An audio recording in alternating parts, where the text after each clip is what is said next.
Bismillahirrahmanirrahim. Bismillahirrahmanirrahim. Assalamualaikum warahmatullahi wabarakatuh. Alhamdulillah rabbil alamin, wassalatu wassalamu ala rasulillah wa ala alihi wa sahbihi wa man walah.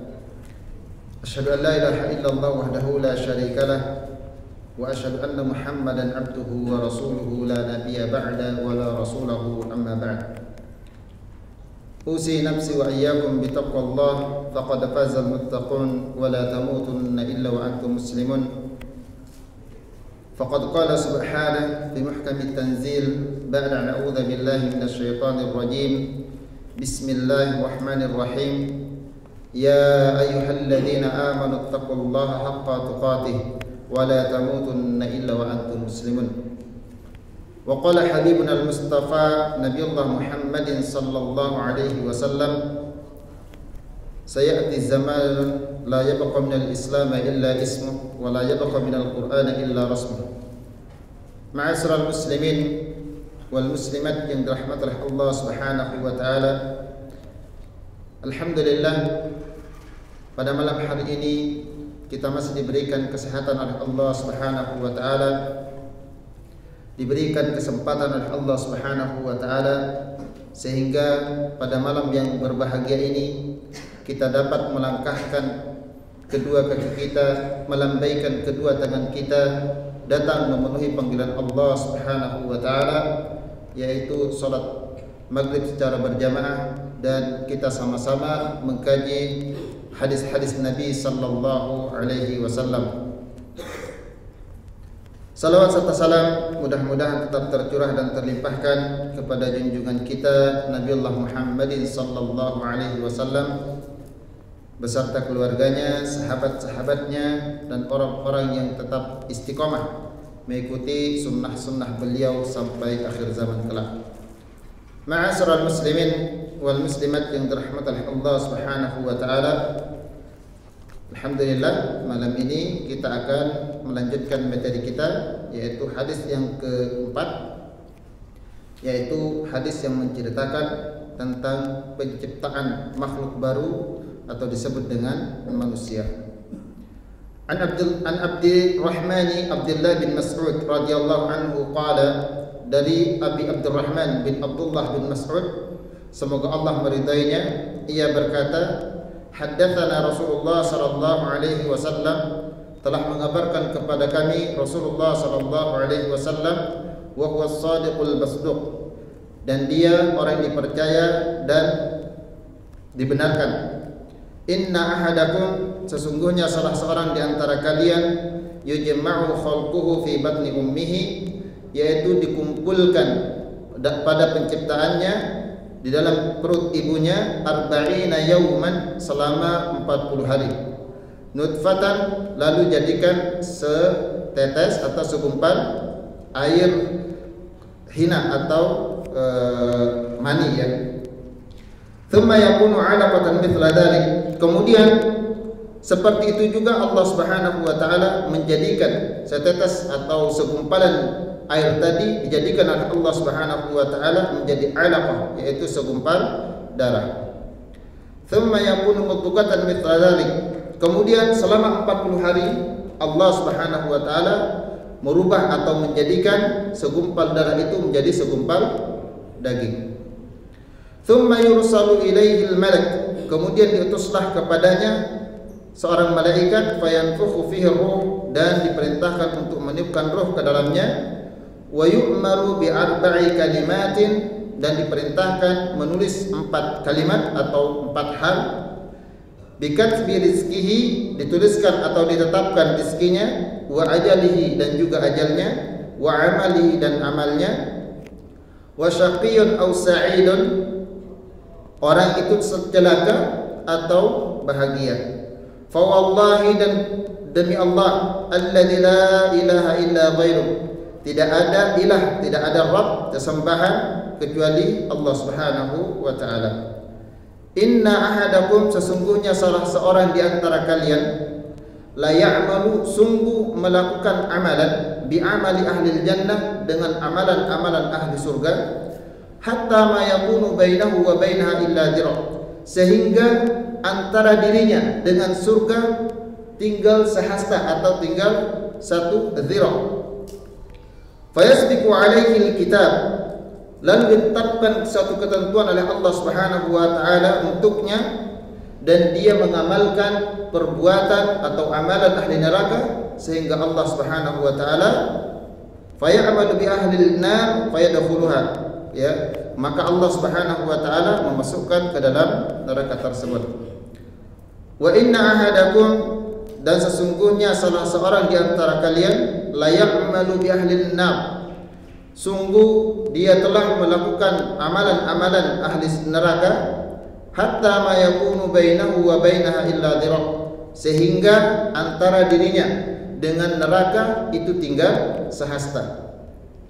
Fayasbiqu alaihi alkitab, lalu ditetapkan satu ketentuan untuknya, fayamalu bi amali ahli jannah, maka ia pun melakukan suatu amalan penduduk surga, fayadkhulunaha, maka Allah Subhanahu wa taala memasukkan ke dalam surga. Ma'asyiral muslimin wal muslimat yang dirahmati oleh Allah Subhanahu wa taala, yaitu bahwasanya kata Nabi sallallahu alaihi wasallam, sesungguhnya penciptaan manusia itu dikumpulkan di dalam perut ibunya selama 40 hari.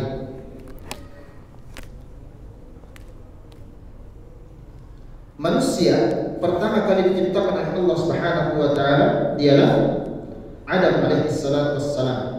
Sebelum kita membahas penciptaan manusia yang pertama kali ini, kita turunkan dulu dalam Al-Quran di dalam surah Al-Mu'minun ayat yang ke-14, kata Allah Subhanahu wa taala, wa laqad khalaqnal insana min sulalatin min tin, dan sungguh kami menciptakan manusia itu dari saripati tanah. Fayud'alunahu nutfatan, kata Allah, kemudian kami jadikan sebuah nutfah, yaitu apa? Segumpulan air. Thumma khalaqna nutfatan 'alaqah, setelah kami jadikan gumpalan dan air tadi, kemudian kami ciptakan segumpalan darah. Yang pertama nutfah.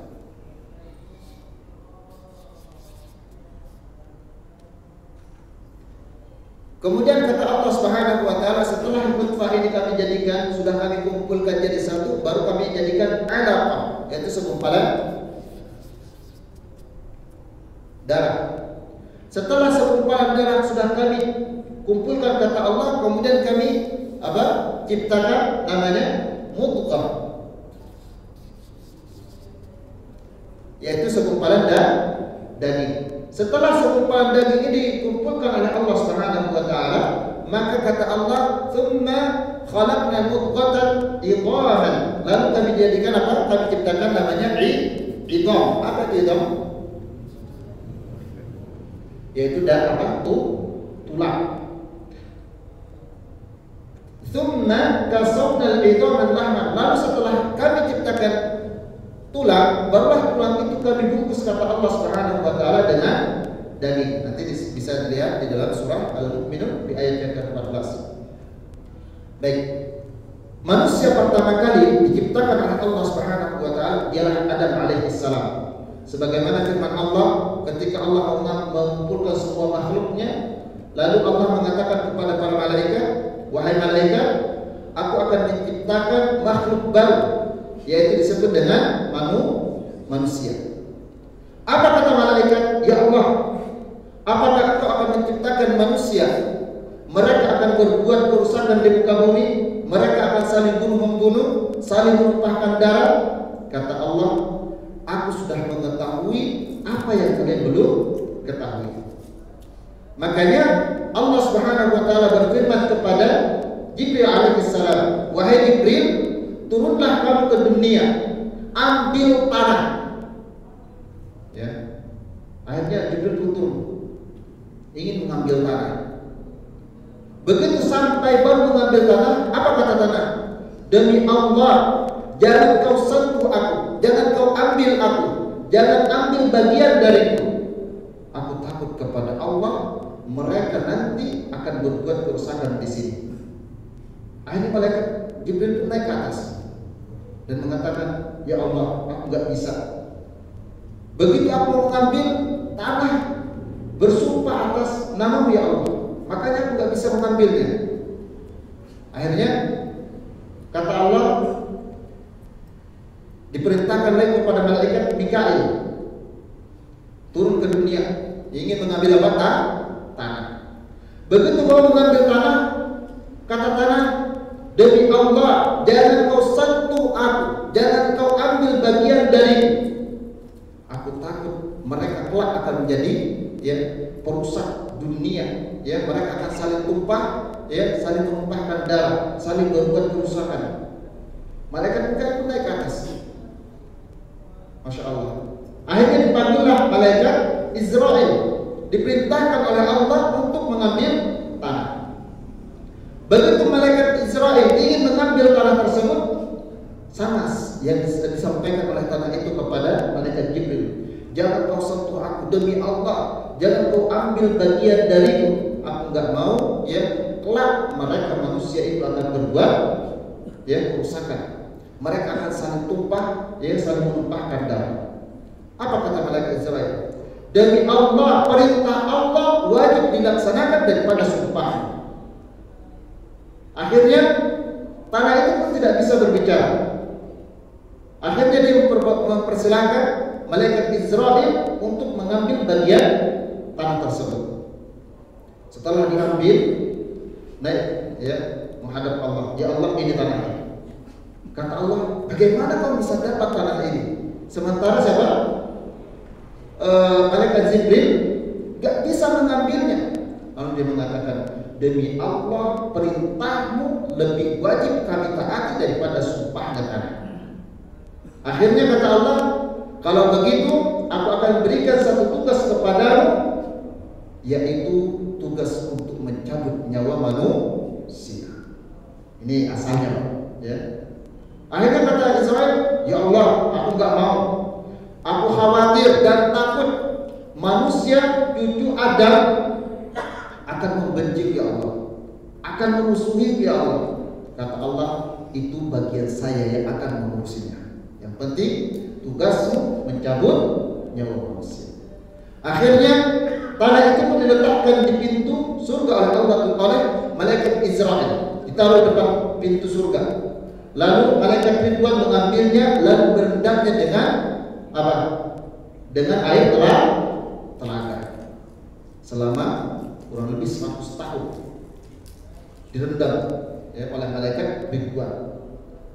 Setelah direndam, tanah itu sudah mengeras, sudah berubah warnanya menjadi tanah liat, tanah yang hitam yang sangat kuat.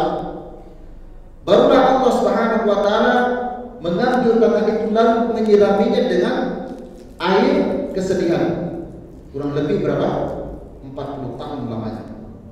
Setelah disirami dengan air kesedihan, makanya Allah ubah sirami lagi dengan air kebahagiaan. Makanya manusia cenderung lebih banyak yang berduka daripada apa? Bahagia. Karena asalnya disirami oleh Allah dengan apa? Air kesedihan selama 40 hari dan disirami dengan air kebahagiaan selama 1 tahun. Akhirnya setelah disirami oleh Allah Subhanahu wa taala, barulah dibentuk menjadi manusia. Dibentuk oleh Allah, Masya Allah setelah dibentuk, kemudian Allah perintahkan ruhnya masuk ke dalam tanah tersebut, ke dalam jasad Nabi Adam alaihi salam. Tapi ruh ini menolak. Ya Allah, aku nggak mau. Ini gelap sekali. Aku nggak mau ya Allah. Aku takut. Kata Allah, masuklah atas perintahku. Sampai 3 kali ruh itu menolak masuk ke dalam jasad Nabi Adam alaihi salam. Setelah diperintahkan oleh Allah, barulah dia masuk. Kata Allah, kalaulah kamu masuk ke dalam jasad itu dengan senang, dengan bahagia, maka kamu akan keluar dengan kebahagiaan. Tetapi kalau masuk ke dalamnya dengan keterpaksaan, maka nanti kelak kamu akan keluar dengan keterpaksaan. Nah ini akhirnya masuklah ruh itu. Setelah masuk, setelah masuk ke dalam jasadnya, itu enggak langsung plak, enggak. Dia berputar di kepalanya Nabi Adam alaihi salatu wassalam. Berputar selama 100 tahun. Berputar. Ya, Masya Allah. Setelah berputar 100 tahun, barulah ia turun ke mana? Ke mata. Barulah Nabi Adam alaihi salatu wassalam melihat jasadnya, melihat dirinya. Kemudian setelah itu ia turun lagi ke mana? Ke hidung. Ya, sehingga Nabi Adam bisa menghirup atau bisa bernafas. Begitu ruh ini masuk ke hidungnya, di saat itu juga Nabi Adam alaihi salatu wassalam bersin. Ya, kemudian Nabi Adam bersin, lalu Allah mengatakan, dia mengatakan alhamdulillah, kemudian Allah mengatakan yarhamukallah. Kata Allah, ini aku ilhamkan kepadamu, aku akan berikan kepadamu sampai anak cucumu. Itulah ya ketika bersin disunahkan apa? Membaca alhamdulillah dan yarhamukallah. Akhirnya ruh itu turun lagi ya ke mulut, kemudian ke dada sama perut. Masya Allah. Nabi Adam begitu ruhnya masuk ke lututnya, Nabi Adam ingin bangkit, ingin berdiri. Ya, terburu-buru ingin apa? Berdiri. Makanya manusia diciptakan dengan terburu-buru. Karena asalnya dari itu. Ya, baru setelah itu dia turunlah ke kaki sehingga Nabi Adam bisa berjalan. Kata Allah, wahai Jibril, ajaklah Nabi Adam alaihissalam, ajaklah Adam ini berkeliling kemana? Ke surga, melihat keindahan-keindahan surga. Akhirnya Nabi Jibril alaihissalam membawanya berputar-putar, ya, berputar-putar melihat keindahan-keindahan surga. Di dalam surga terdapat satu nama, yaitu kalimat Allah yang disandingkan dengan nama Muhammad sallallahu alaihi wasallam. Kemudian setelah melihat itu, Allah pun mengajari Adam alaihi salam dengan berbagai ilmu yang ada di surga. Mengajari benda-benda yang ada dalam surga. Masya Allah. Akhirnya ya Adam alaihi salam mengatakan kepada Jibril, wahai Jibril, siapa nama Muhammad ini? Kata Jibril, saya belum tahu, saya tidak tahu. Akhirnya kata Allah, nama yang bersanding denganku dialah nama yang akan keluar, yang akan muncul dari kalangan cucumu nanti. Itulah siapa? Muhammad sallallahu alaihi wasallam. Nah itulah ya cara Allah menciptakan manusia pertama kali, Adam alaihi salatu wassalam. Setelah Nabi Adam alaihi salatu wassalam ya diciptakan oleh Allah Subhanahu wa taala dengan berbagai tanah ya, diambil dari berbagai macam tanah ya, sehingga kulit cucunya pun berbeda-beda. Ada yang hitam, ada yang putih, ada yang merah. Itu bermacam-macam karena dari ciptaan pertama kali. Ma'asyiral muslimin wal muslimat yang dirahmati oleh Allah Subhanahu wa taala, setelah Adam alaihi salatu wassalam berkeliling ya di surga, tiba-tiba Allah mengatakan, Jibril, buatkan mimbar untuk Adam. Akhirnya Jibril pun membuatkan mimbar untuk Nabi Adam alaihi salatu wassalam. Setelah dibuatkan, kata Allah, wahai para malaikat, duduklah kalian di bawahnya Adam alaihissalam, lalu dengarkan khutbah yang akan disampaikan oleh Adam alaihissalam. Akhirnya Nabi Adam naik ke atas. Begitu naik, lalu mengatakan, Assalamualaikum warahmatullahi, wahai para malaikat Allah Subhanahu wa taala. Maka para malaikat pun menjawab salamnya Nabi Adam alaihissalam. Setelah menyampaikan salam, lalu Nabi Adam alaihissalam membaca Alhamdulillahirabbil alamin, yaitu sebagai puji syukur kehadirat Allah Subhanahu wa taala. Maka kata Allah, ini pun aku ilhamkan kepadamu sampai anak cucumu kelak. Sehingga sampai saat ini khutbah Jumat dimulai dengan bacaan hamdalah. Itulah asal mulanya khutbah Jumat. Nah, ini tentang penciptaan Nabi Adam alaihi salatu wassalam. Adapun penciptaannya, tanahnya itu khilafah, ya, khilafiyah. Ada yang mengatakan kepalanya Nabi Adam alaihi salam diambil dari tanah apa? Diciptakan dari tanah Palestina. Kemudian wajahnya diciptakan oleh Allah Subhanahu wa taala dari cahaya surga. Kemudian tangan kanannya diciptakan dari tanah, ya, Mekah. Kemudian tangan kirinya diciptakan oleh Allah di mana? Di Irak. Ya, itu khilafiyah, ya. Wallahu a'lam bishawab. Ya. Yang saya baca dalam satu kitab itu seperti itu, ya, yang menceritakan bahwasanya kepalanya Nabi Adam alaihissalam itu diciptakan dari tanah Palestina. Wajahnya diciptakan dari cahaya surga. Kemudian tangan kanannya diciptakan dari tanah Mekah, tangan kirinya dari tanah Irak. Nah, itu wallahu a'lam bishawab. Ya. Ma'asyiral muslimin wal muslimat yang dirahmati Allah Subhanahu wa taala. Inilah asal, ya, mulanya diciptakan makhluk baru, yaitu manusia. Nah, setelah itu kata Allah Subhanahu wa taala, ya, istrinya Hawa itu bukan diciptakan dari tanah, hanya Adam alaihissalam yang diciptakan dari tanah. Adapun istrinya diciptakan dari tulang sulbi, apa itu? Tulang ekor, ya, tulang ekornya, ya, tulang rusuknya, ya, tulang rusuk Nabi Adam alaihissalam. Hanya diciptakan dari tanah itu ialah Adam alaihissalam. Baik. Ma'asyiral muslimin wal muslimat yang dirahmati Allah Subhanahu wa taala. Kata Allah, makhluk manusia itu akan dikumpulkan penciptaannya di dalam perut ibunya selama 40 hari. Yang pertama, selama 40 hari, ya, nutfah, yaitu kumpulan atau gumpalan mani, ya, gumpalan. Makanya kalau ada yang mengatakan mani itu najis, berarti manusia benar najis. Tapi mani itu apa? Hadas, bukan najis. Ya, kemarin ada yang mengatakan mani itu najis. Nah, kalau najis berarti kita najis semua. Manusia berarti manusia semua najis. Tapi mani itu hadas besar, ya, hadas besar. Baik. Nutfah dikumpulkan oleh Allah Subhanahu wa taala di dalam perut ibunya selama 40 hari. Ya. Setelah 40 hari Allah jadikan alaqah, yaitu segumpalan darah selama 40 hari. Setelah Allah menciptakan alaqah, Allah menciptakan mudghah, yaitu segumpalan daging, ya, selama berapa?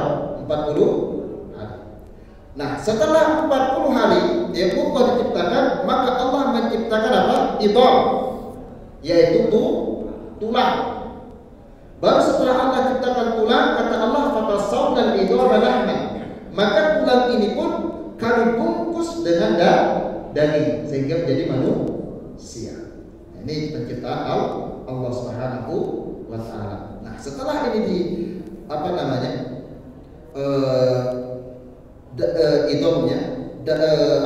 tulangnya dibungkus oleh Allah Subhanahu wa taala dengan daging, pada saat itulah Allah memerintahkan malaikatnya turun atau masuk ke dalam perutnya meniupkan apa? Ruh. Meniupkan ruh. Barulah di situ dituliskan apa? Ya, rezekinya, ajalnya, amalnya, kemudian ya kebahagiaan atau kesalahannya.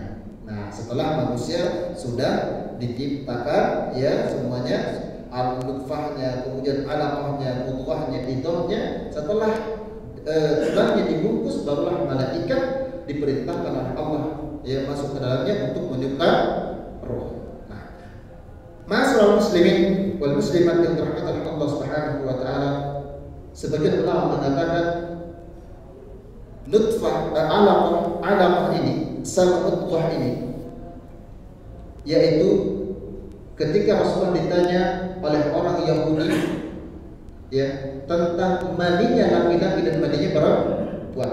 Maninya perempuan yaitu rakik, yaitu lembut, maka mani itu akan membentuk menjadi alaqah, gumpalan darah dan gumpalan daging. Adapun maninya laki-laki yaitu thaqil, yaitu berat dan keras sehingga Allah jadikan tulang. Nah, ya ketika ditanya oleh orang Yahudi, bagaimana penciptaan Allah tentang manusia, maka Rasulullah pun menjawab bahwasanya manusia itu diciptakan ya dengan 4 hal ini, ya, nutfah, alaqah, mudghah dan idham. Tapi yang dijadikan alaqah dan mudghah itu dari perempuan. Adapun idham itu dari laki-laki. Makanya ya kuat adanya tulang itu kuat karena dari laki-laki. Nah, seperti itu ya. Nah, itulah cara Allah menciptakan manusia. 4 hal ini. Ma'asyiral muslimin wal muslimat yang dirahmati oleh Allah Subhanahu wa taala, setelah 4 ini barulah ditentukan apa? Rezekinya, kemudian ajalnya, amal dan ketetapannya, kebahagiaan atau kesesarannya. Rezeki itu selalu disandingkan oleh Allah dengan ajalnya. Artinya, jika rezeki seorang hamba sudah terpenuhi oleh Allah Subhanahu wa taala, maka pada saat itu juga akan menyusul yang kedua disebut dengan ajal. Makanya kita tidak tahu kapan ajal kita akan tiba. Sebelum kita didatangi oleh malaikatul maut, maka kita harus mempersiapkan diri untuk memperbanyak amal. Ya, jangan kita sia-siakan ya umur kita, jangan kita sia-siakan kesehatan kita, maka kita jadikan sarana untuk semakin dekat dengan Allah Subhanahu wa taala. Nah, setelah ajal sudah tiba, maka amal, ada kata Rasulullah seseorang yang rajin beribadah, ya tidak pernah ketinggalan salat malamnya, salat 5 waktunya, qobliyahnya, ba'diyahnya, masya Allah. Sedekahnya setiap hari, masya Allah, ya keluar. Siang harinya berpuasa, tetapi di akhir hayatnya kata Rasulullah dia melakukan perbuatan maksiat sehingga Allah pun menentukan dirinya menjadi ahli maksiat. Ada orang di akhir hayat semasa ia hidup dia melakukan amalan-amalan maksiat, amalan-amalan yang menjauhkan dirinya dengan Allah Subhanahu wa taala, sampai orang mengecap dirinya pelaku maksiat. Begitu akhir hayatnya dia melakukan suatu amalan penghuni surga sehingga Allah tetapkan dirinya menjadi ahli surga. Makanya kata Nabi, mohonlah kalian kepada Allah Subhanahu wa taala yaitu amalan nanti di akhir hayat. Amalan yang saleh nanti di akhir hayat. Allahumma ij'al amali amalan salihatan. Ya Allah, jadikan amalku amal yang saleh fi awakhir hayatin, nanti di akhir hayatku. Ini doa Nabi sallallahu alaihi wasallam. Makanya kalau saat ini kita sudah merasa kita orang yang sudah melakukan semuanya, jangan bangga dulu. Jangan bangga. Nanti bangganya setelah kita meninggal. Bisa jadi amalan kita hari ini, kelak ketika kita mau sakaratul maut, kita melakukan perbuatan maksiat kepada Allah sehingga kita ditetapkan oleh Allah menjadi penghuni neraka. Ma'asyiral muslimin wal muslimat yang dirahmati oleh Allah Subhanahu wa taala, ada seorang alim ulama. Setiap hari itu dia keluar ke pasar, ya, berjualan. Setelah dia mendapatkan rezeki, dia bagi menjadi 3. 1 untuk dirinya, 2 untuk fakir miskin, dan 3 diinfakkan fi sabilillah. Begitu setiap hari dilakukan oleh alim ini, seorang alim ini. Kemudian setelah itu, ya, sepertiga tadi itu dia mencari tempat-tempat maksiat. Di mana tempat-tempat maksiat itu? Begitu dia melihat ya sebuah tempat kemaksiatan, dia bayarkan dan dengan mengatakan ini saya bayarkan khusus malam ini tidak ada orang melakukan maksiat. Akhirnya ditutup. Keesokan harinya dia datang lagi membeli khamar, kemudian khamar itu apa? Dibuang. Lalu dia mengatakan, ya Allah, minimal aku menghilangkan maksiat ini walaupun sekali. Minimal aku membeli minuman keras ini ya untuk menghilangkan maksiat supaya kaum muslimin tidak melakukannya. Ya, selama berapa? 4 tahun dilakukannya. Ya, seperti itu. Setelah dia meninggal dunia, apa dikatakan oleh kerabatnya? Demi Allah, fulan ini pelaku maksiat. Setiap malamnya datang ke tempat-tempat maksiat. Setiap malamnya minuman-minuman keras. Masya Allah, tidak ada yang datang ke rumahnya. Apa kata istrinya? Demi Allah, suamiku sebelum meninggal dunia dia mengatakan, wahai istriku, jika manusia sudah mengatakan bahwasanya diriku pelaku maksiat, kamu jangan risau, kamu jangan khawatir. Yang akan menyolatiku adalah kaum muslimin, gubernur kaum muslimin beserta jajarannya. Benar, ditunggu oleh istrinya. Mana yang disampaikan oleh suamiku ini? Akhirnya tiba-tiba ada seseorang yang tidak dikenal dengan pakaian yang biasa, tidak menggunakan pakaian kerajaan, dengan pakaian biasa berjalan. Ya, pas waktu itu dia melewati rumah si pemuda tadi, seorang alim tadi berjalan. Lalu wanita ini istrinya mengatakan, fulan, bantu aku, suamiku telah meninggal dunia. Masya Allah. Apa kata laki-laki? Ayo kita lihat, kita urus jenazahnya. Setelah sampai, dia tersenyum. Ya, laki-laki ini, pemuda ini tersenyum. Kata istrinya, kenapa Anda tersenyum? Kenapa tidak ada orang di sekitar yang mau mengurus jenazah ini? Kenapa cuma Anda sendiri? Lalu kata istrinya, demi Allah, suamiku setiap malam datang ke tempat maksiat, ya, meminum minuman keras, tapi dibuang. Dia datang ke tempat maksiat itu untuk menutup. Minuman keras dibuang, dan dia mengatakan, demi Allah, walaupun sekali, ya, 1 botol aku beli kemudian aku buang supaya kaum muslimin tidak lagi bermaksiat. Akhirnya lalu dia mengatakan, adakah pesan yang disampaikan oleh suamiku sebelum meninggal dunia? Katanya, suamiku sebelum meninggal dia mengatakan, demi Allah, wahai istriku, jangan kau risau, yang akan menyolatiku adalah gubernur kaum muslimin beserta jajarannya. Apa kata laki-laki? Demi Allah, akulah gubernur kaum muslimin. Ini adalah penasehatku. Akulah gubernur kaum muslimin. Seketika gubernur ini mengumandangkan sehingga kaum muslimin berdatangan ke rumahnya. Apa kata kalau bahasa kita presiden ini? Ya, dia mengatakan, demi Allah, tadi pagi aku keluar rumah, aku nggak tahu, tiba-tiba seperti ada yang menuntunku jalan lewat sini. Ternyata benar apa yang disampaikan oleh suamimu, bahwasanya yang akan menyolati jenazah di suamimu hari ini adalah gubernur kaum muslimin beserta jajarannya kaum muslimin. Ma'asyiral muslimin wal muslimat yang dirahmati oleh Allah Subhanahu wa taala. Begitulah ya pelaku, ya, seseorang yang melakukan amalan dan selalu istiqomah memohon kepada Allah agar supaya amalnya dijadikan amalan yang soleh nanti di akhir hayatnya. Nah, ada juga orang yang melakukan kemaksiatan, ya, orang melakukan kemaksiatan sehingga di akhir hayatnya dia taubat kepada Allah Subhanahu wa taala. Seperti kisahnya siapa?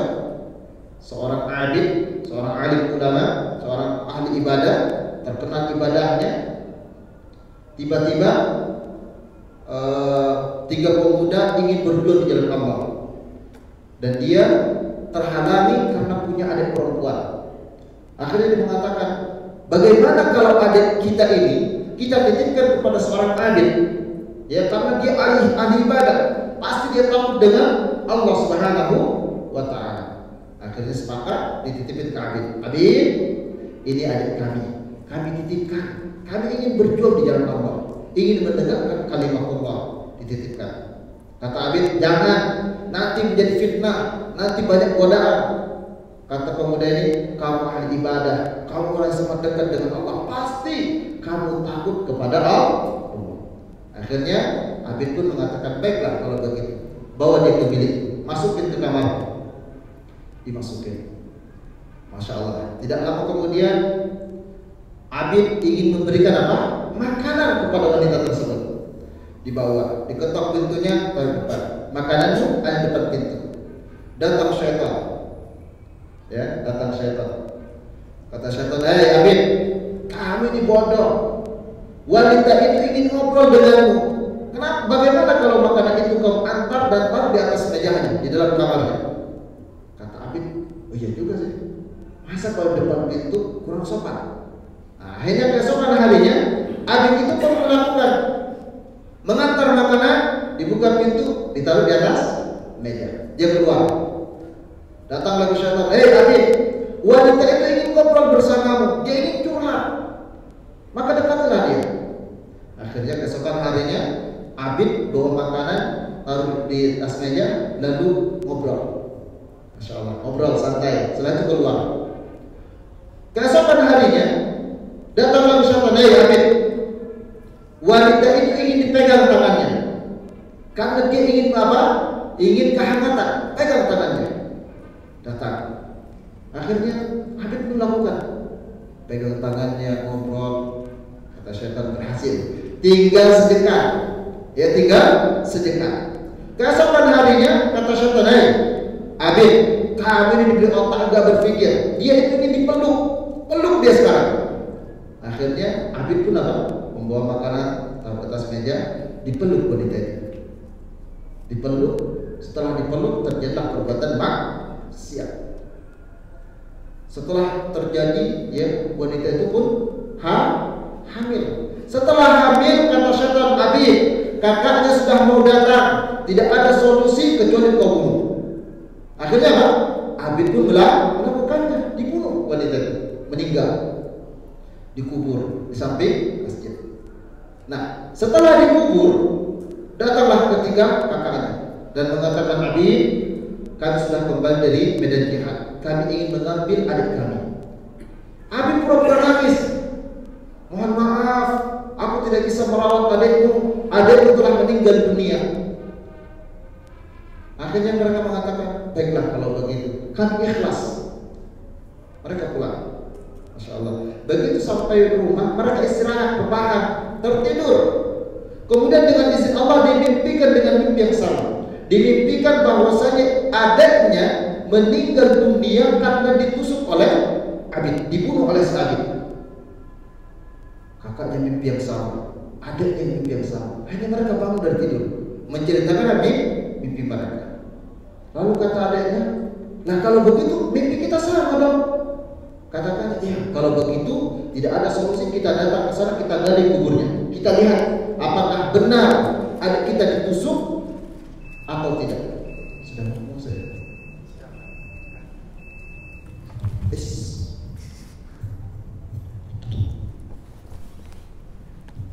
Baik, kalau gitu insyaallah Mbak Desa kita sambung baik. Ini baru lupa. Baik. Alhamdulillahirabbil alamin, subhanakallahumma wa bihamdika asyhadu an la ilaha illa anta astaghfiruka wa atubu ilaik. Akhiru da'wana alhamdulillah. Assalamualaikum warahmatullahi wabarakatuh. Bismillahirrahmanirrahim. Assalamualaikum warahmatullahi wabarakatuh. Waalaikumsalam warahmatullahi wabarakatuh. Alhamdulillahirabbil alamin, wassalatu wassalamu ala Rasulillah wa ala alihi wa sahbihi wa man walah. Asyhadu an la ilaha illallah wahdahu la syarika lah wa asyhadu anna Muhammadan abduhu wa rasuluhu la nabiyya ba'da wa la rasulahu amma ba'd. Ma'asyiral muslimin wal muslimat yang dirahmati Allah Subhanahu wa taala, kita akan mulai, kita akan lanjutkan materi kita, yaitu tentang la ya'malu bi 'amali ahli an-nar, la ya'malu bi 'amali ahli jannah. Ya, sekarang kita akan masuk pembahasan sesungguhnya seseorang akan melakukan suatu perbuatan, suatu amalan, yaitu amalan penghuni surga, sehingga antara dirinya dengan surga itu tinggal sehasta, sehingga dia melakukan atau ditetapkan baginya suatu amalan, sehingga dia melakukan amalan keburukan atau amalan maksiat, sehingga Allah memasukkan dirinya ke dalam neraka. Ma'asyiral muslimin wal muslimat yang dirahmati oleh Allah Subhanahu wa taala. Tadi sampai mana? Yaitu kisah mimpi. Kisah mimpi. Ya. Masya Allah, kisah mimpi ya. Mimpi. Baik. Seorang abid tadi, ya seorang abid, ketika abid itu ya melakukan hubungan membunuh adik pemuda tadi, kemudian dibunuh, ya sehingga dia pun meninggal, kemudian dikubur, sehingga kakaknya bertiga mimpi yang sama. Baik. Nah setelah mereka kakaknya datang, kemudian mereka mengatakan, wahai abid, kami ingin menggali kubur adik kami ingin melihat bagaimana kondisinya, gitu ya. Akhirnya abid dengan dengan cemas, sehingga tidak ada lagi alasan untuk melarangnya. Mereka pun bertiga menggali kubur itu. Setelah digali, ya kemudian lihatlah jenazah itu, ternyata ya benar dalam mimpi itu jenazahnya itu dilumuri dengan darah. Kemudian dibuka bungkusnya, ternyata benar adiknya dalam keadaan hamil dibunuh. Akhirnya Abid pun diberikan hukuman, diberikan sanksi. Apa sanksinya? Abid itu disalib. Akhirnya sebelum disalib, dia sudah diikat tangannya seperti ini. Tiba-tiba datang syaitan. Wahai Abid, tidak ada yang dapat menyelamatkan hari ini kecuali engkau tunduk kepadaku. Maka kalau kamu sudah tunduk kepadaku, maka kamu akan mendapatkan ya pertolongan. Akhirnya Abid itu kenapa? Mengikuti apa yang disampaikan oleh syaitan. Akhirnya dia tunduk, kemudian disalib, meninggal. Maka dia meninggal dalam keadaan maksiat kepada Allah Subhanahu wa taala. Nah, ini yang tadinya dia sudah dia sudah berusaha menjaga salatnya, berusaha melakukan amalan-amalan kebaikan yang mendekatkan dirinya kepada Allah Subhanahu wa taala, tapi di akhir hayatnya dia menjadi ahli maksiat sehingga Allah memasukkannya ke dalam neraka. La ya'malu bi ahli nar. Nah, sekarang yang kedua yaitu orang yang suka melakukan maksiat, sukanya bermaksiat, tapi di akhir hayatnya dia melakukan amalan kebaikan, amalan ahli surga sehingga Allah memasukkan dia masuk dalam surga. Di zaman Rasulullah ada seorang yang terkenal dengan maksiatnya. Setiap hari membunuh, setiap hari merampok, dia membunuh dan merampok. Tiba-tiba dia ingin tobat kepada Allah. Aja dia mendatangi salah satu sahabat Nabi. Allah mengatakan, wahai sahabatku, demi Allah aku sudah capek. Kerjaanku hanya membunuh, merampok. Hati ini tidak bahagia. Aku hanya selalu merasakan kegelisahan, kesedihan, kegundahan. Tidak pernah aku mendapatkan kebahagiaan. Masih maukah Allah membukakan pintu maafnya untukku sebagai pelaku maksiat? Apa kata sahabat ini? Allah masih membukakan pintu taubat untukmu. Sebesar apapun dosamu, ya setinggi apapun dosamu, kalau kau bertobat kepada Allah, maka Allah ampuni kamu. Akhirnya sahabat itu pulang. Di tengah perjalanan dia meninggal dunia. Belum sempat taubat nasuha. Akhirnya turunlah dua malaikat. Satu malaikat zabani, satu malaikat penjaga surga. Berebutan. Katanya ini bagianku. Kata penghuni surga, bukan, ini bagianku. Karena dia sudah taubat kepada Allah. Kata si penghuni neraka, bukan, dia belum taubat kepada Allah, baru niat, tapi sudah meninggal. Rebutan. Akhirnya apa? Allah perintahkan kepada salah satu malaikat turun dan mengatakan bahwasanya hamba ini telah diampuni oleh Allah Subhanahu wa taala dan dia dimasukkan oleh Allah ke dalam surga. Nah, ini makanya kalau ada teman kita yang suka melakukan maksiat, suka melakukan amalan-amalan keburukan, jangan dibenci. Jangan dicaci maki. Tapi dia ditegur dan dinasehati. Dia terima atau tidak itu urusan dia. Asal yang penting kita sudah menyampaikan tugas kita. Sekarang kan beda ya. Ada yang melakukan maksiat langsung dikatakan, ada yang melakukan begini langsung dibenci. Padahal Islam tidak mengajarkan seperti itu. Walau bagaimanapun orangnya, ya, walau bagaimanapun pekerjaannya, melakukan kemaksiatan sebesar apapun, kalau dia masih mengatakan la ilaha illallah, maka dia adalah saudara kita. Dia adalah saudara kita. Tidak boleh dicaci maki, tidak boleh dihina, ya. Yang dihina itu adalah perbuatannya, bukan orangnya. Masalah muslimin wal muslimat yang dirahmati oleh Allah Subhanahu wa taala, Ibnu Qudamah di dalam kitabnya mengatakan as-sayyi'ah yuqawwil badan wan nadhar wal fikr. Kebaikan, orang yang melakukan kebaikan semata-mata karena Allah, maka kebaikan itu akan memberikan kekuatan pada badan, memberikan pemikiran yang sangat luas, pemandangan yang sangat cerah, jernih. Akan tetapi kata Ibnu Qudamah, wasai'an, dan ada keburukan, ya, yudha'iful badani wan nadhar wal fikr. Kemaksiatan itu akan melemahkan badan. Memang fisik kita tegak, tapi badannya pas lemah. Dan pandangan kita pun digelapkan oleh Allah. Pemikiran kita pun disempitkan oleh Allah Subhanahu wa taala. Kenapa? Karena perbuatan maksiat.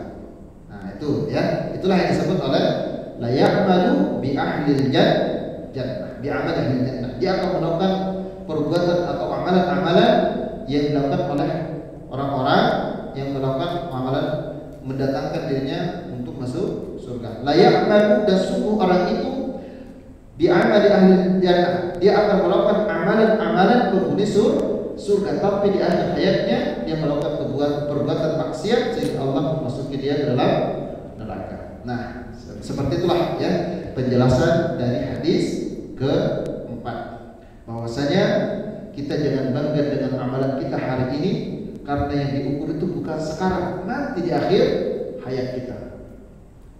Masih ingat kisahnya Al-Qamah? Insyaallah masih ya, Masya Allah. Al-Qamah itu Pak disebutkan dalam satu kisah. Al-Qamah itu orang yang soleh, Masya Allah. Kemana-mana itu ibunya digendong, berkeliling Uhud digendong. Itu Al-Qamah. Apa yang diminta ibunya dikasih, apa yang diinginkan ibunya langsung diberi. Suatu ketika setelah Al-Qamah menikah, malah dia mengutamakan istrinya dibanding orang tuanya. Durhaka. Pernah suatu ketika dia beli makanan, satu makanan yang mahal, satu makanan yang murah. Di saat dia memberi, ternyata makanan itu Al-Qamah ini lupa bahwasanya makanan yang mahal itu untuk istrinya, dikasih kepada ibunya. Masya Allah, begitu dibuka ibunya sama ibunya, bahagia, senang. Apa kata Al-Qamah? Umi, salah. Ini bukan punya Umi, ini punya istriku, ini punya Umi. Begitu dibuka, hancur hatinya. Langsung mengatakan, demi Allah, mulai hari ini aku tidak akan meridhoi segala perbuatan. Makanya setiap apa yang dilakukan oleh Al-Qamah itu tidak diridhoi oleh Allah Subhanahu wa taala, sampai menjelang akhir hayatnya pun disiksa oleh Allah Subhanahu wa taala. Kenapa? Karena tidak mendapatkan ridho dari orang tua. Akhirnya setelah mau sakaratul maut, kata sahabat, ini ada orang mau sakaratul maut tapi nggak jadi. Udah nyawa sudah di atas, turun, narik, turun, terus disiksa. Laporlah kepada Nabi.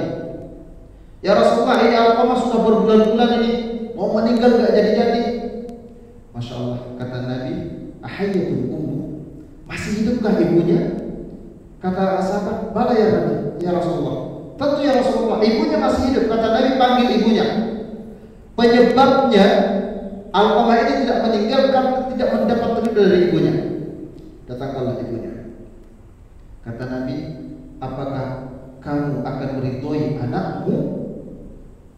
Kata ibunya, demi Allah ya Rasulullah, sampai hari kiamat pun aku tidak akan meridhoinya, karena hatiku sudah sakit, hatiku sudah hancur dibuat oleh anakku. Al-Qamah, dia lebih sayang kepada istrinya dibanding kepada kedua orang tuanya. Apa kata Nabi? Ali, kumpulkan semua sahabat untuk mengumpulkan kayu bakar, kita bakar Al-Qamah sekarang, supaya Al-Qamah merasakan azab dunia. Masya Allah. Begitu mau dibakar, apa kata ibundanya? Jangan ya Rasul, kalau aku tidak tega melihat anakku dibakar di depan mataku. Demi Allah wahai Rasul, mulai detik ini aku ridhoi dia. Seketika dicabut nyawanya oleh malaikatul maut. Kata Nabi, muliakan orang tua selagi masih ada. Kalau kita berbakti dengan orang tua kita, insya Allah, ya, insya Allah doa yang kita panjatkan kepada Allah akan diangkat oleh Allah Subhanahu wa taala, akan diijabahi oleh Allah Subhanahu wa taala. Makanya kata Nabi, pintu kunci surga, kunci pintu surga itu ada pada kedua orang tua, terutama pada ibunda. Makanya kata Nabi, kalau kamu ingin sukses dunia dan akhiratmu, dekati orang tua, minta doanya. Kalau kita ujian, minta sama orang tua. Jangan sampai apa? Kita lupa dengan orang tua. Bagaimanapun caranya, kita harus mengusahakan membahagiakan mereka. Makanya di dalam satu hadis Nabi SAW, seorang ibunda itu tidak menginginkan harta anaknya. Ibunda itu tidak menginginkan diberikan pakaian mahal, kendaraan mewah, rumahnya enggak. Tapi yang diminta oleh ibunda cuma satu, dekat kepadanya dan membuat dia bahagia. Makanya kan kisah sahabat itu, seorang sahabat ingin berjihad, kemudian kata ibundanya, jangan jihad, aku nggak ada temannya di rumah. Kata anaknya, aku jihad bersama Nabi, pahalanya lebih besar. Kata ibundanya, jangan lakukan. Akhirnya dia terpaksa, ya, keluar rumah, ibundanya menangis, terseduh-seduh. Begitu sampai di hadapan Nabi, ada sahabat lapor, ya Rasulullah, sahabat ini, pemuda ini tidak diizinkan ibundanya berjihad. Ibundanya ditinggalkan dalam keadaan menangis. Rasulullah seketika wajahnya berubah menjadi merah. Apa katanya? Wahai sahabatku, inni ila baiti, pergi ke rumahmu, buatlah ibundamu tersenyum seperti engkau membuat ibundamu menangis. Saking apa? Saking, ya, mulianya orang tua. Sampai Nabi mengatakan, muliakan orang tuamu, maka Anda akan mendapatkan kesuksesan di dunia dan akhirat. Ma'asyiral muslimin wal muslimat yang dirahmati Allah Subhanahu wa taala, mungkin ini sedikit penjelasan tentang hadis keempat. Kalau ada pertanyaan dari para jemaah, bapak-bapak dan ibu-ibu, silahkan ditanyakan kembali. Silahkan Pak.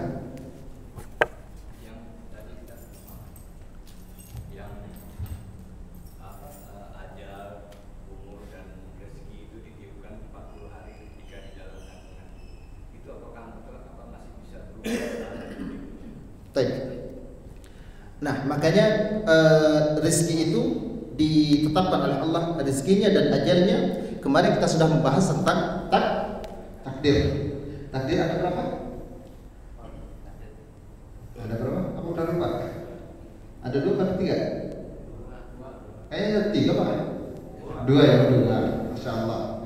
Baik, apa takdir apa saja? Makruh sama nisbi atau disebut dengan ajali atau hakiki, ya kan? Nah, makanya rezeki itu ditetapkan oleh Allah, ya, artinya sudah ditentukan rezeki kita. Di situ masih, ya, membutuhkan usaha manusia, masih bukan mutlak, ya. Itulah disebut dengan takdir. Makanya Allah sudah menentukan rezeki, sudah menentukan jodoh, ya, bukan cuma dinanti tapi dijemput. Ya, makanya kata Allah, ini aku sudah berikan kamu rezeki, sudah aku siapkan jodohmu, tinggal kamu jemput. Bagaimana cara menjemput? Kamu menjemput rezeki itu dengan cara yang baik atau dengan cara yang kurang baik? Kamu menjemput jodoh itu dengan cara yang baik atau dengan cara yang tidak baik? Nah, makanya kata Allah, kalau kamu ingin menjemput rezekimu, maka jemputlah dengan cara-cara yang baik supaya berkah. Kalau kamu ingin menjemput jodohmu, maka jemputlah dengan cara yang baik supaya nanti rumah tangga menjadi sakinah, mawaddah dan warahmah. Ya, seperti itu ya. Nah, makanya rezeki itu, ya, membutuhkan usaha manusia untuk menjemput rezeki dan jodoh kita. Nah, kalau aja, katanya kalau ada kita memperbanyak silaturahmi, memperpanjang umur, terus ada lagi doa panjang umur. Nah, itu gimana? Kan sudah ditentukan sebenarnya. baik. Artinya bukan menambah umur. Ya batulul umur memang ininya bahasa Arabnya itu batulul umur, memanjangkan umur, artinya memberikan keberkahan selama sisa umur kita. Bukan menambahkan, ya, bukan menambahkan tapi memberkahi sisa umur kita. Nah gitu. Nah makanya semakin banyak kita silaturahmi, maka semakin banyak kita diberikan keberkahan oleh Allah Subhanahu wa taala. Makanya semakin banyak kita berkumpul dengan orang-orang soleh, walaupun diri kita belum soleh, berkumpul dengan orang-orang soleh, kelak mereka akan membawa kita di neraka. Makanya kata Khalifah Amirul Mukminin Umar bin Khattab, dia mengatakan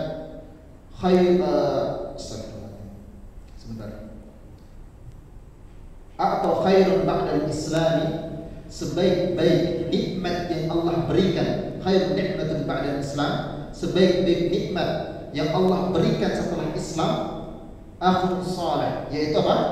Saudara yang saleh. Kenapa kita harus bergaul dengan orang-orang saleh? Kata Umar, ya, mereka yang akan mengingatkan kita ketika kita melakukan maksiat, ketika kita melakukan keburukan, dia akan terus, dia tidak berhenti menasihati kita. Kata Umar, kelak ketika di akhirat, ketika di dalam neraka, ya, kata Umar, kalau kalian tidak menemukanku berkumpul bersama kalian, tanyakan kepada Allah, aina Umar bin Khattab, di mana Umar bin Khattab yang selalu menasihati kami selama di dunia. Makanya perbanyaklah bergaul dengan orang soleh supaya kesolehan mereka yang mempengaruhi kita, sehingga kita menjadi orang yang soleh juga. Yang penting jangan bergaul dengan orang yang toleh, yaitu orang yang selalu merusak pikiran dan hati kita. Sedikit-dikit dicelak, dikit-dikit. Nah, itu ya, makanya bergaulah dengan orang yang soleh supaya kesolehannya bisa mempengaruhi kita sehingga menjadi yang baik. Yang tadinya keras, ya suka mukul, begitu bergaul dengan orang soleh, masya Allah, dirubah menjadi ketegasan dan kasih sayang. Itulah Islam. Seperti itu, Allah a'lam. Silakan yang lain. Ada? Cukup? Insya Allah cukup ya. Nggak ada pertanyaan? Kalau nggak ada, kita cukupkan. Kasihan ya. Baik, insya Allah di minggu depan kita akan masuk ke hadis yang kelima di dalam kitab. Makanya kenapa saya nggak baca di sini, kita dikte gitu ya, kita baca kemudian kita artikan. Ini membutuhkan waktu yang sangat lama sekali. Makanya saya ambil, saya ringkas. Ya, makanya saya ambil, makanya syarahnya ini nggak saya baca, ya, saya ringkas. Kalau saya baca, masya Allah, satu hadis semalam ini nggak akan cukup. Nah, makanya saya baca, saya ringkas, makanya nggak saya baca dikte, cuma saya ringkas, ya, saya ambil kesimpulannya, saya ambil inti-intinya, kemudian saya jelaskan kepada para jamaah semuanya. Ma'asyiral muslimin wal muslimat yang dirahmati oleh Allah Subhanahu wa taala, kalau tidak ada pertanyaan, kita tutup majelis ini dengan membaca alhamdulillahirabbil alamin. Asyhadu an la ilaha illa anta subhanaka inni kuntu minadh dhalimin, la ilaha illa anta subhanaka inni kuntu minadh dhalimin, la ilaha illa anta subhanaka inni kuntu minadh dhalimin. Kita tutup dengan doa kafaratul majelis. Subhanakallahumma wa bihamdika asyhadu an la ilaha illa anta astaghfiruka wa atubu ilaik. Akhiru da'wana alhamdulillah. Assalamualaikum warahmatullahi wabarakatuh. فبأي آلاء ربكما تكذبان